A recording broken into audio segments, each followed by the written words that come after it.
नमस्कार शिक्षक साथी। जैसे कि आप सभी को पता है कि आपको जो पेमेंट मिलता है उसमें से कुछ पेमेंट आपके भविष्य निधि अकाउंट में जमा होता है। काफ़ी सारे शिक्षकों का ये कमेंट था कि आखिरकार हम कैसे जान पाएंगे कि हमारा जो पेमेंट डिडक्ट होता है वो आखिरकार कहाँ जाता है। उस पेमेंट में जो वृद्धि होता है, आपको पता ही होगा कि आपका जो पेमेंट है वो एनपीएस अकाउंट में जब आपको सैलरी प्राप्त होता है तो उसमें से जो आपका एनपीएस अकाउंट है उसमें भी डिडक्ट होकर के जो आपके सैलरी से वहाँ जाता है। तो बहुत सारे शिक्षक साथी ऐसे हैं जो अपना एनपीएस अकाउंट तो चेक करते रहते हैं, जानते रहते हैं कि आखिरकार हमारा जो पेमेंट है वो किस तरह से बढ़ रहा है, कितने परसेंट इंक्रीज हो रहा है, वो समझते रहते हैं। लेकिन बहुत सारे ज़्यादातर ऐसे शिक्षक हैं जो अपना एनपीएस अकाउंट जो है चेक नहीं कर पाते हैं। वो ये नहीं समझ पाते हैं कि आखिरकार अभी तक हमारा जो टोटल बैलेंस है वो कितना हुआ है, क्या हर एक मंथ का जो पैसा हमारा डिडक्ट हो रहा है, कट रहा है, वो इस अकाउंट में प्राप्त हो रहा है या नहीं हो रहा है। तो ये पूरे इन्फॉर्मेशन इस वीडियो में हम समझेंगे। इस वीडियो में हम एक एक करके चीज़ों समझेंगे। सबसे पहले जानेंगे कि आपके एनपीएस अकाउंट में कितना बैलेंस अभी है, ये हम देखेंगे। दूसरे पॉइंट में हम ये समझेंगे कि आपका जो एनपीएस अकाउंट में जो पैसा डिडक्ट हो रहा है आखिरकार वो किस रेशियो से आपका पेमेंट कितना परसेंट इंक्रीज हो रहा है, यानी कि हम कह सकते हैं कि रेट ऑफ इंटरेस्ट आपका क्या चल रहा है। तीसरा चीज़ हम इस वीडियो में ये जानेंगे कि आखिरकार हमें जो पैसे प्राप्त हो रहे हैं वो पर मंथ किन किन मंथ का जो है पैसा डिडक्ट होकर के अभी तक एनपीएस अकाउंट में आया है। तो चलिए हम बारीकी से एक एक चीज़ को समझते हैं और मैं उम्मीद करता हूं कि इस वीडियो को देखने के बाद आप एनपीएस अकाउंट और अपने पैसे के बारे में संपूर्ण इन्फॉर्मेशन प्राप्त कर लेंगे। तो चलिए हम वीडियो को शुरू करते हैं। सबसे पहले आपको यदि पता नहीं है तो आपको ये जानकारी होना चाहिए कि यदि आप एनपीएस अकाउंट में अपना बैलेंस बहुत ही आसानी से चेक करना चाहते हैं तो उसके लिए आपको प्ले स्टोर से ये जो आप देख पा रहे हैं एनपीएस एप्लीकेशन, इसको आप डाउनलोड कर लेंगे। अब डाउनलोड करने के बाद जैसे ही उसे आप ओपन करेंगे तो कुछ इस तरह का इंटरफेस जो स्क्रीन पर आप देख पा रहे हैं इसी तरह का होगा। उसके बाद आपको इस तरह का ऑप्शन दिखाई देगा, यहाँ आप देख सकते हैं, जहाँ आप देख सकते हैं कि एनपीएस का यहाँ लोगो है। यहाँ पे आपको अपना क्या करना है, प्रान नंबर देना है और यहाँ पे आपको अपना पासवर्ड देना है। तो काफ़ी सारे ऐसे शिक्षक होंगे जिनको अपना पासवर्ड पता नहीं होगा, तो फाइनली यहाँ जो आप देख रहे हैं यहाँ पे क्लिक करके जो है रीसेट या फॉरगेट पासवर्ड करके आप अपना पासवर्ड जो है क्रिएट कर लेंगे या फॉरगेट करके वहाँ से आपको जो है ओटीपी प्राप्त होगा। ओटीपी दे करके आप नया जो है पासवर्ड क्रिएट कर लेंगे।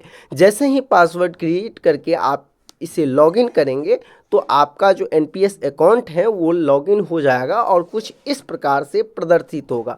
सुरक्षा की दृष्टि से मैंने इसमें बहुत जो भी पर्सनल इन्फॉर्मेशन है उसे मैं हिडन कर दिया हूँ। यहाँ आप देख सकते हैं, जब आप लॉगिन करेंगे तो यहाँ आप देखेंगे आपका प्रान नंबर यहाँ दिखाई देगा। प्रान नंबर के साथ ही साथ आप देखेंगे कि यहाँ जहाँ पे मैं ब्लर कर दिया हूँ यहाँ आपको पूरा अपना जो बैलेंस दिखाई देगा कि अभी तक आपके एनपीएस अकाउंट में कुल कितने बैलेंस पड़े हुए हैं।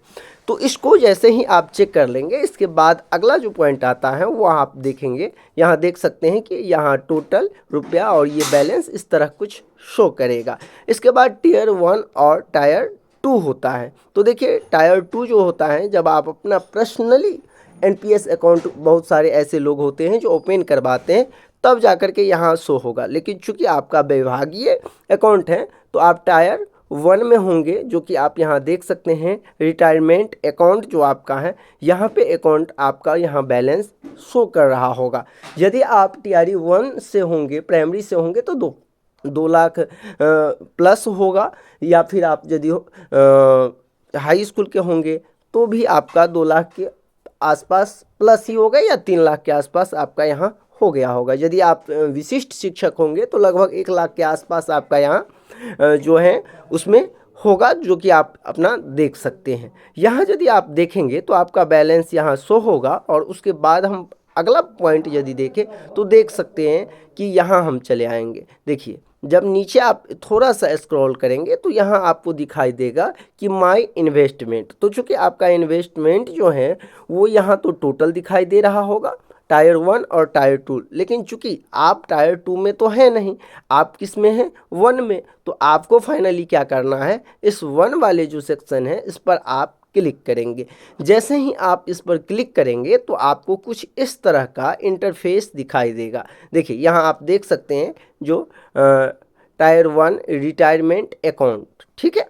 अब यहाँ आपको दिखाई देगा अपना पूरा बैलेंस, टोटल बैलेंस दिखाई देगा। फिर यहाँ आपको दिखाएगा ROI, ठीक है, रेट ऑफ इंटरेस्ट, या फिर इसे हम किसी और भी नाम से जानते होंगे, जो कि यहाँ प्रदर्शित हो रहा है। यहाँ आप देख सकते हैं, यहाँ इस बात को दर्शा रहा है कि आपका जो अभी एनपीएस में अकाउंट में जो बैलेंस है वो किस रेशियो से यानी किस परसेंटेज से आपका इंक्रीज हो रहा है। किसी में 6.8 है तो किसी में होगा 6.9 होगा, किसी में जो है 7 कुछ होगा। जैसे जैसे आप सेलेक्ट किए होंगे वो भी हम आपको बताएंगे कि किस तरह से जो है किस अकाउंट में आपका बैलेंस जा रहा है, ठीक है।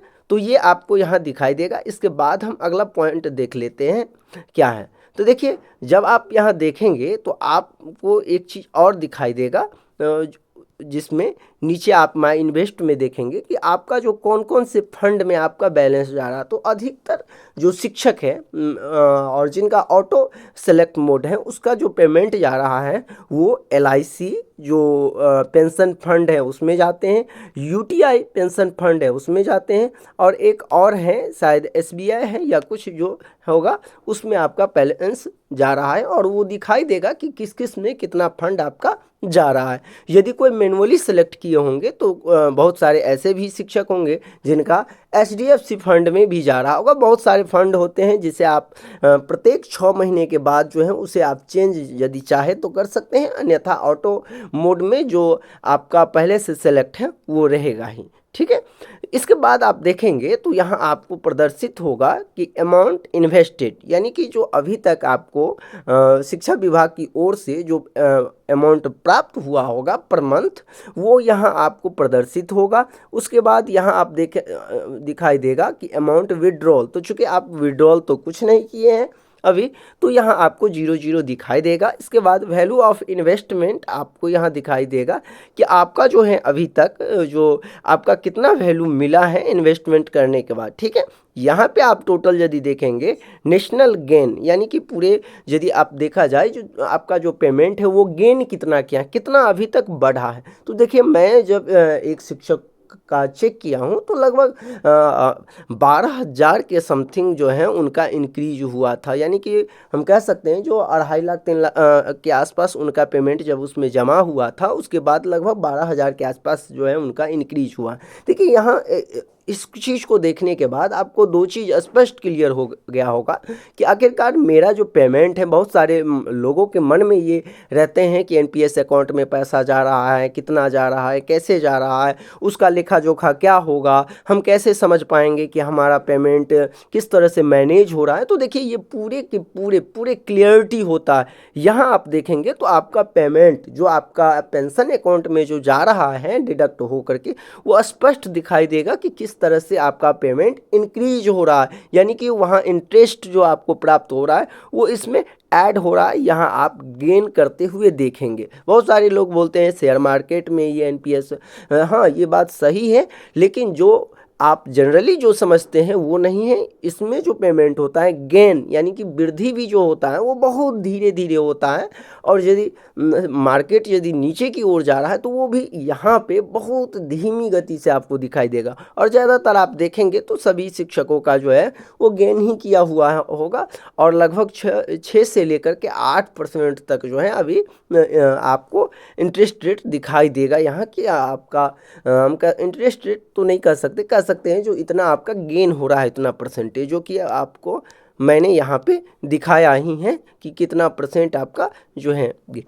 तो देखिए इस प्रकार से आप चेक कर सकते हैं। फिर इसके बाद यदि आप देखेंगे तो इसी इन्वेस्टमेंट वाला ऑप्शन में जब आप क्लिक करेंगे यहाँ पे तो आप देखेंगे कि किस किस मंथ का हमें पैसा प्राप्त हुआ है, ये भी आप यहाँ चेक कर पाएंगे। जब आप टायर 1 पे क्लिक करके माई इन्वेस्ट पर जब आप क्लिक करेंगे, यहाँ जो कि आप यहाँ देख सकते हैं कि प्रदर्शित हो रहा है माई इन्वेस्ट, तो यहाँ इसके नीचे जो आप स्क्रॉल करेंगे ना, चूँकि सुरक्षा की दृष्टि से और किसी का पर्सनल इन्फॉर्मेशन लीक ना हो, इस वजह से हम हर एक चीज़ आपको नहीं दिखा सकते हैं। लेकिन जब आप अपना लॉगिन करेंगे और देखेंगे तो नीचे में आपको पूरे के पूरे मंथ वाइज दिखाई देगा कि इस मंथ में इतना आपका जो है क्रेडिट हुआ है एनपीएस अकाउंट में, प्रत्येक मंथ का आपको दिखाई देगा। इससे आप ये भी समझ सकते हैं कि यदि किसी मंथ का आपका जो एनपीएस अकाउंट में क्रेडिट नहीं हुआ है तो आपको कहीं ना कहीं ये पता चल जाएगा। वैसे हर एक मंथ का जो जैसे ही आपका सैलरी बैंक में क्रेडिट होता है आपके अकाउंट में, तो यहाँ भी आपके बैंक में भी क्रेडिट होता है और दूसरा यहाँ आपके एनपीएस अकाउंट में भी यहाँ क्रेडिट हो जाता है 1-2 दिन के अंदर अंदर, और उसका मैसेज भी आपको प्रॉपरली प्राप्त होता रहा होगा। तो ये वीडियो बनाने का मेरा मकसद यही था कि सभी शिक्षक समझ पाए और अपने बैलेंस को जब भी चाहे वो एनपीएस अकाउंट को चेक करके देखते रह सकते हैं। ये वीडियो आपको कैसा लगा आप मुझे कमेंट करके ज़रूर बताया, और इसी तरह शिक्षक से रिलेटेड और बहुत सारे पेमेंट से रिलेटेड वीडियो हम आप सभी के लिए लाते रहेंगे। तो मिलते हैं नेक्स्ट वीडियो में, अभी के लिए बस इतना ही। धन्यवाद शिक्षक साथी।